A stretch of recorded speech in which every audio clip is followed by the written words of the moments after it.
5 reasons why you shouldn't trademark your podcast title.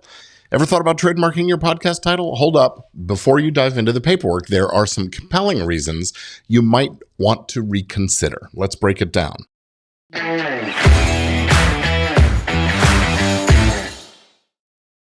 First off, welcome back to Legit Podcast Pro, where we help you navigate the legal and business aspects of podcasting. I am Gordon Firemark, the podcast lawyer. Now, if you've been following me for a while, you know how strongly I recommend trademark protection for your podcast titles, your YouTube channel names, course and framework titles, and really any other brands that you might be using. But today I thought we'd spin it around a little bit. So we're talking about reasons why you might not want to trademark your podcast title.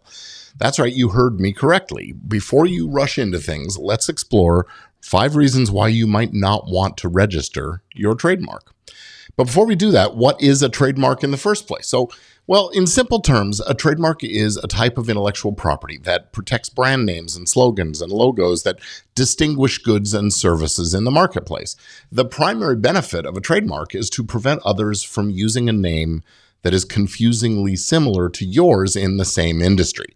Think of big brands like Nike or Apple. Their trademarks protect their identity in the marketplace.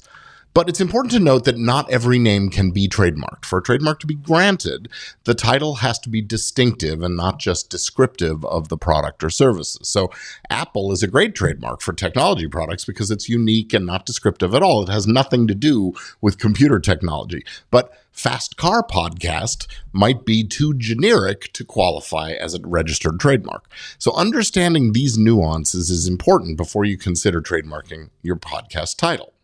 So on to those reasons why you might not want to trademark. First up, of course, is distinctiveness. For a trademark to be granted, your podcast title needs to be unique and distinguishable. That is to say, it sets your brand, show, title apart from others in the marketplace and identifies it as coming from you specifically. Now, if your title is too generic or descriptive, like the Daily News Podcast, well, it probably won't qualify for trademark protection. It has to stand out in the market, offering something unique that sets it apart from others. So if your title lacks that kind of distinctiveness, it might be better to focus, at least for a while, on creating that unique brand identity first and establishing distinctiveness by acquiring it over time, by achieving a secondary meaning in the mind of the consumer. So imagine you have a podcast called The Gardening Show. Now, it's clear and descriptive and great for discoverability and SEO, I guess you could say. It's also not very distinctive. There could be dozens of podcasts with the same or very similar names, and that makes it hard for listeners to find you and your show, and hard for your trademark to be approved. So instead, something maybe like Green Thumb Tips or The Urban Gardener Revealed or something like that might be more distinctive, memorable, and easier to trademark. Also, a non-distinctive name can really hinder you with marketing efforts. Unique titles not only help in legal protection, but they play a crucial role in branding strategy. They make your podcast easier to remember and find, and that is essential for your growth. Another reason not to try to register your title as a trademark is that somebody else is already using it. Before you even think about trademarking, and really before you even adopt and start using a name, you really should conduct a thorough search to make sure that your title isn't already in use. If it is, well, not only will the trademark application likely be denied, but you could also face legal issues from the existing title holder. There are tools like the United States Patent and Trademark Office's database of registered trademarks that can help you check for existing trademarks. But even then, this is a complex process, the search. It's a critical step because you don't want to invest time and money into a title that could land you in some kind of hot water or just having confusion and troubling you that way. So let's say you've come up with a title, but after a quick search, you find another podcast with a very similar name. This not only complicates trademark registration, but it'll confuse your audience. In some cases, the other party might even send you the dreaded nastygram, the cease and desist letter. That'll be stressful and it can be costly to handle. A thorough search involves more, though, than just checking the USPTO, the Patent and Trademark Office database. Look at podcast directories and social media handles and domain names. If the .com domain name for your title isn't available, that should be a big red flag, since your own marketing efforts will be that much more challenging. Now, I always recommend running a Google search and looking on places like Amazon and Netflix just to be really well informed about what's out there already using the name or similar, even if it's not registered as a trademark.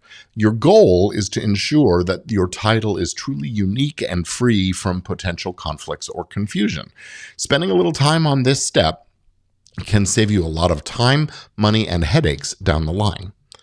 Think about several people named Susan Brown or John Smith, and they all work in the same field and maybe even in the same town. You could see how that kind of confusion could become a problem pretty quickly. And that's what we need to avoid when we're choosing titles for our shows, and certainly when we're trying to protect those titles. Okay, another reason not to register your title as a trademark is if you genuinely don't care if someone else uses the same title. Maybe your podcast is a hobby or just serves a very niche audience. And if exclusivity isn't a priority for you, then maybe the hassle of trademarking isn't really worth it. This could be especially true for very small, very niche podcasts where the risk of audience overlap is minimal. For instance, if your podcast is about a very specific local community or a unique hobby that has a small following, well, the risk of someone else using the same title might just be very low. You might be more focused on content creation and engaging with your audience than worrying about title exclusivity. Also consider the time and resources involved in enforcing a trademark. Even if you did successfully register your title, you need to be prepared to monitor and potentially enforce your mark. And that can be time-consuming and costly. If your podcast is more of just a little passion project than a business venture, well, maybe this isn't a big priority. But you do also have to think about whether it might be important to a competitor at some point. Now, the next reason is that you're just not sure it's a keeper. Are you still experimenting with your title? If you're not sure that the title you have now is the one that you'll want to keep in the long run, well, maybe it's best to hold off on this trademark step. The early stages of a podcast can be a time of trial and error. Maybe you'll come up with a better, more catchy title down the line. Flexibility can be key here, and you don't want to be tied down to a title you're not 100% committed to. Now, you're not really tied down. You can always change, but then you've spent time, energy, and money to make something happen that you're not going to use. When you're just starting out, it's pretty common for people to pivot and make changes based on the feedback they get or how they're growing. You might find that the original title doesn't quite fit the direction that your content is taking. For example, a show called Healthy Eats might seem perfect initially, but as your content evolves to include fitness and other wellness topics, a rebrand to healthy living or lifestyles or something like that might be more appropriate, although all those examples are pretty descriptive and probably wouldn't be registrable anyway. Anyway, rebranding could actually be a positive experience because it allows you to refine your identity and better connect with your audience. So holding off on trademarking until you're really sure about the title, you might not want to waste the resources. It might be worth looking into. And that brings us to rebranding over registration. Consider the pros and cons of whether rebranding takes, precedence over the effort and cost of trademark registration.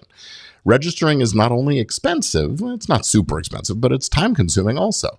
If you're someone who prefers the flexibility of branding as your podcast evolves, well, this might outweigh the benefits of having a registered trademark. And if you do encounter somebody else is using it already and they tell you, hey, stop it, well, it's, rebranding isn't the end of the world, although you do maybe lose a little bit of audience and it messes with your RSS feed and those kinds of things. But lots of successful podcasters have gone through rebranding and it hasn't really hurt their growth. In fact, it's sometimes helped.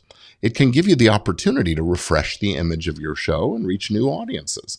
Could be as simple as tweaking the title to better reflect your content or as comprehensive as a complete overhaul of your brand. This kind of flexibility is especially important in the fast-changing world of podcasting, where, trends and audience preferences shift pretty quickly. Think about podcasts that started with one focus and then evolved into something completely different. The ability to rebrand without being sort of tied to an initial trademark could be an advantage. It's all about weighing the benefits of strong, adaptable brand against the rigid process that follows trademark registration. Actually, just this past week, I've been working with a client who's rebranding her podcast because the previous title had just too much competition and the messaging she was doing had sort of pivoted away from the original topic and into something more specific. So we started with some ideas. We ran a bunch of searches on them. And when we landed with a few that were sort of clear and winners, then she and her team went off and did some research with their clients and the marketplace and so on to really find the one that resonated the best. And that's really how you do it when it comes to rebranding. So there are a couple of other considerations you might want to think about before diving headfirst into this trademark thing. The costs and legal hassles. First, let's have a look at that. Trademark registration isn't cheap. It could cost several thousands of dollars in filing fees, not to mention the potential legal fees, depending on how broadly the scope is. I should have said several $100s plus those legal fees. If you hire a lawyer to help with the process, that's going to add more on. And while it is something you might be able to do yourself, registering trademark it's a little technical and tricky, and it probably pays to let someone who does it all the time jump in and help out. Anyway, then there's the time commitment and the registration process, which takes months and months after you initially register. And once you secure the trademark, well, ongoing maintenance fees and requirements. About every 5 or 10 years, you'll have some updates and renewals that you have to do. So it's definitely investment of both time and money. And you have to consider the business impact of both doing the registration and what are the consequences going to be potentially if you don't do it and later encounter a confusingly similar title, drawing off your audience and listeners. Now, beside the financial aspect, also consider the administrative burden. You'll need to monitor the market for potential infringement and take action if necessary. That's pretty easy these days using some really low-cost services out there and even the free Google searches. But then what do you do if you discover that conflicting title? Well, the way the law works, you can't just sit on your rights. If you discover a problem, you really have to do something about it. Otherwise, you could wind up losing those rights that you've now invested so deeply in. So this could involve just sending a cease and desist letter, that nastygram I was talking about, or taking formal legal action. If you're a solo podcaster or you're just part of a small team, this might be a little more than you're willing to handle. Moreover, trademark laws do vary from country to country, and if you have an international audience, well, you might need to consider registering in multiple jurisdictions. That adds cost and complication to things and can be a lot to manage, especially when your podcast is in its early stages, or if your primary focus is on the content rather than the brand protection. So, what alternatives are there to registering your title or name as a trademark? One approach is to build a strong online presence. Consistent branding across your website, social media, podcast platforms, all will help establish your identity. You could create unique and engaging content that stands out from the competition.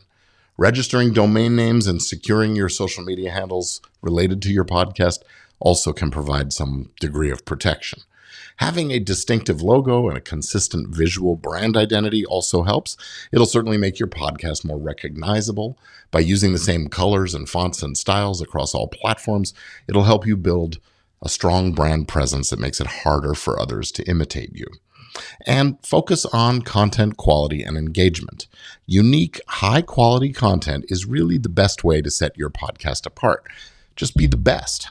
Engage with your audience through social media, newsletters, community events. All of these can help. The stronger your relationship with your listeners, the more loyal they will be, the more less likely to be confused they will be. And even if your title isn't trademarked, they'll know how to find you. So, to sum it up, there are several reasons why you might choose not to trademark your podcast title.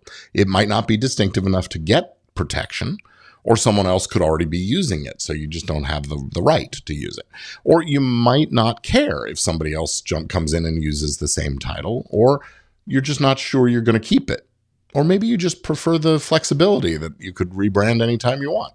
Each of these points highlights potential drawbacks, or at least limitations on the trademark process. But here's the thing.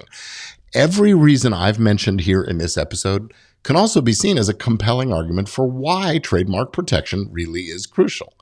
Ensuring that your title is distinctive helps you stand out in a crowded market. Conducting a thorough search before choosing a title prevents those future legal issues. Exclusivity builds brand loyalty and recognition, and committing to your title and protecting it shows that you're serious about your podcast's longevity. And while rebranding can be beneficial, the stability of a strong, protected brand really can be invaluable. So, a couple of final thoughts. Ultimately, the decision to trademark your podcast title should be based on your goals and how you envision your podcast future. And if you're considering the legal aspects of your podcast and you want to protect your title, visit gpf.link. That's my first initials, Gordon P. Firemark. gpf.link/TM Guide, Trademark Guide, TM Guide, to download our free Podcaster's Guide to Trademark Registration. It is filled with essential information that will help you get started. Yes, there are costs and efforts involved in trademark registration, but the benefits of securing your brand identity, preventing those legal issues, and building a loyal audience may very well outweigh these challenges. So that's all I've got for you this time. I'm Gordon Firemark, the podcast lawyer. Thank you again for tuning in to this episode of Legit Podcast Pro, and I will see you next time.